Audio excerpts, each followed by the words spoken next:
When I was in college at USC, I saw the play Dracula with Frank Langella, and I loved the way that someone took a Victorian piece of literature that was horrific and melodramatic and made it into a contemporary, sexy, modern piece. So when I went back to school that semester, I said, I gotta find something like that I can do that with. And I read the book, what's it called? The Strange Case of Dr. Jekyll and Mr. Hyde by Robert Louis Stevenson, which is a very tiny book that's so ahead of its time. And as a composer, I fell in love with the idea of taking one guy and giving him two separate personalities, literally musically. So they sing different, they have a different point of view. And I thought that was a wonderful way to start. That's how the whole adventure started. And then, doing research and watching the Hollywood movies where women started being part of the story, we put in Lucy and we put in Emma, and it grew from there. Well, I've only really had two Gothic shows on Broadway. I had Dracula and I had this. And the Gothic stuff is wonderful because it's so sexy.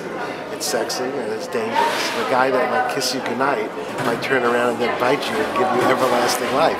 That means the kiss that he just gave you is bigger than life. It's more important, and therefore it sings to me. I just love that in Victorian literature and Gothic literature, I love the size of the characters, and I love the size of the problems that they have to deal with.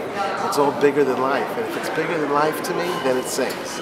So I love that stuff. But I'm not a dark guy, so I don't, it's just a side of me musically I like to tap into, I guess. Because I'm way too young to have a revival. I'm just starting. I'm still a student of all of this. And they asked me to do it. I said, yeah, I'll do it, but I don't want to do a revival. I'll do a reimagined version of it. And that's what this is. It really is. Leslie and I spent a lot of time changing the content, framing the songs better. It's a completely new look. It's a completely new sound. And of course, when you have Constantine and Deborah, you have to frame them as a different way than I framed Linda and Bob Cuccioli years ago. So there's so much new about it, and that's what got me excited about it again. Because it's done okay for the last 22 years out there. Constantine, I've known him for a while, not personally, but his work. And I ever thought if there was going to be another version of Jekyll and Hyde, I'd have to try to see if he would be interested in doing it.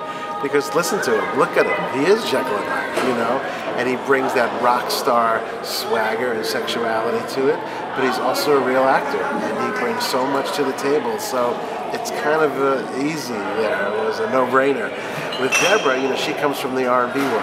I come from the R&B world. That's my background. I've always been a huge fan of hers, but didn't know that she had a passion for theater. But she did some theater, and she did Aida on Broadway, when it was on Broadway. And now she has the chance to, invent this from scratch and working with Jeff. It's kind of a whole new Lucy, and yet it respects what was in the past, but she brings her whole thing to it. And I couldn't have been luckier to get both of them. And Teal too, Teal Wicks, who's Emma. She's beautiful, beautiful.